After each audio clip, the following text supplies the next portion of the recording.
close your eyes and try to grasp this for a moment. But you won't be able to. There are 326 cubic miles of water on Earth.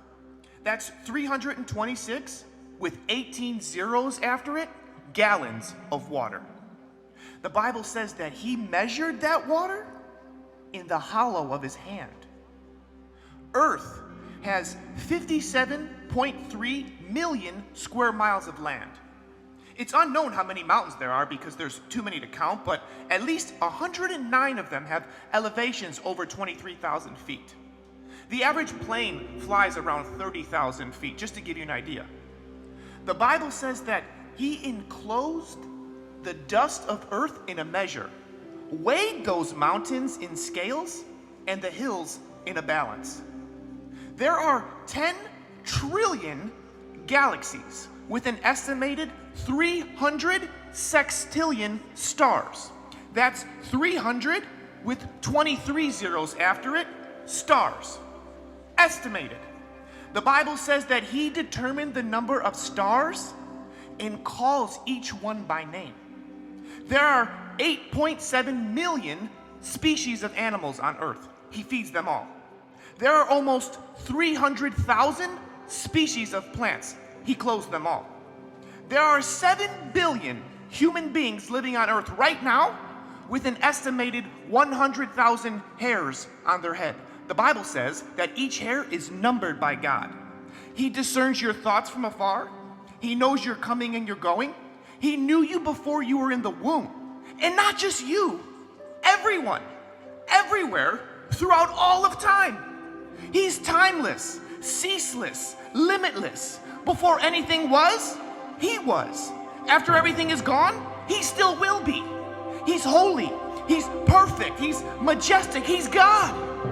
In a category all by himself. All by himself, he's glorified. By himself, he's satisfied. By himself, magnified. He calls into existence things that don't exist. He tells the sun to rise, and it does. He tells the snow and rain to fall, and it does. He tells the wind to blow, and it does. He alone stretches out the heaven and marks it off with a span. He can do anything at any time with anyone, and no one can stay his hand or ask, "What are you doing?" He is who he is. Yet, in all his greatness, he makes himself known to us. He comes down to us to be personal with us, putting us before everything, delighting in every detail of our lives. To think that we can speak, we can pray to this God, and he hears us.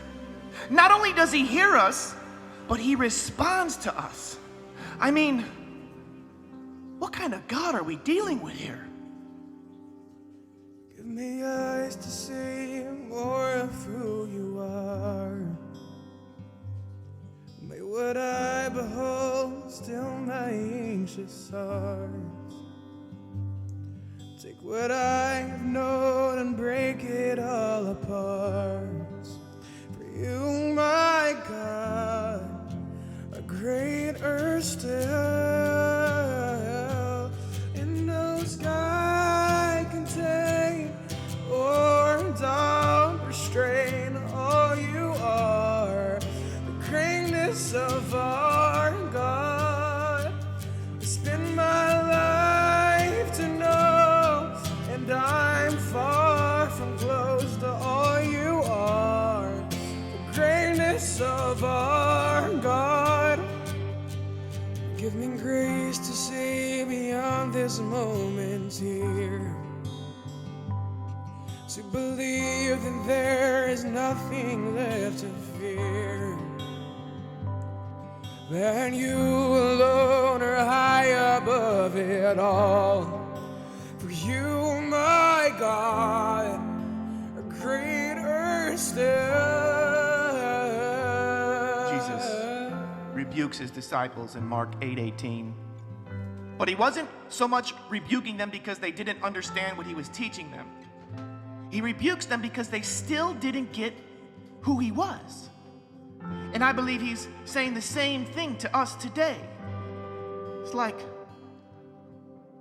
what are you worried about? Why are you so anxious? What's your concern, your trouble, your issue? What are you afraid of? Do you not realize who you're with? Do you not perceive or understand? Do you still not know who I am? Are your hearts hardened? Having eyes, do you not see? And having ears, do you not hear? Do you not remember the things I've already done in your life that prove myself as being God? Do you still not understand? I'm him. I'm the one who holds the water in his hand, who calls the stars by name, who measures heaven by a span. I created all things. I govern all things. I can do all things. And I am with you. And I am for you. Always. I've proven it. So don't fear. Don't worry. Don't doubt.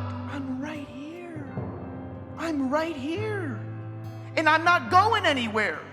I will never leave you or forsake you. Look to me. Look to me in everything. I'm greater than your trials and tribulation, greater than your circumstance and situation, greater than your sin and condemnation. I'm greater than you think, than you know, than you believe. Look to me. Look to me. I am in absolute control of absolutely everything all the time. I never grow faint or weary. I never sleep or slumber. I'm always at work. Realize who I am. I am. I'm not your uncle, not your spouse, not your next door neighbor or local politician. I am God. Have I said and will I not do? Have I spoken and will I not fulfill it? I am not man that I should lie, or son of man that I should change my mind. I am God, and there is no other. I am God, and there is none like me, declaring the end from the beginning. And from ancient times, things not yet done, saying, my counsel shall stand, and I will accomplish all of my purpose. Do you really think I'm going to harm you? Do you really think I'm trying to hurt you? Do you really think I've brought you out here to die? Never.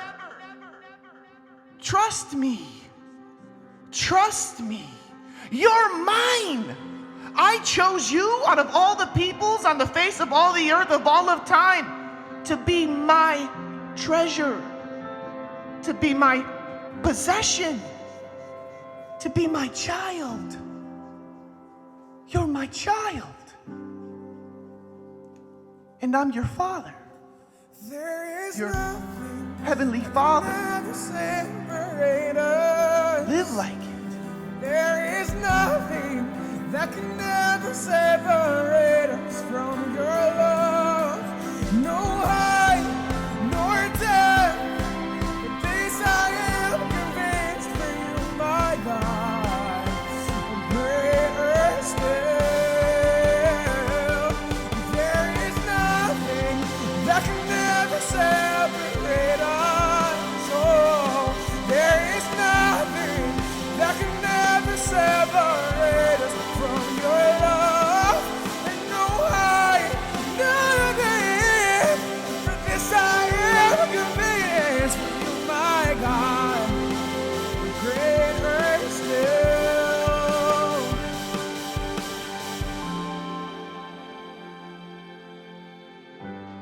His greatness, his understanding, his judgments, inscrutable. His power, his wisdom, his knowledge, incalculable. His plans, his thoughts, his ways, indefectible. His mercy, his love, his grace, it's inexhaustible. His patience, faithfulness, peace, incomparable. He's indescribable, incomprehensible. It's like trying to explain the unexplainable, to fathom the unfathomable, to define the undefinable. But the thoughts The ideas, the words, don't even exist. No words can say, nor song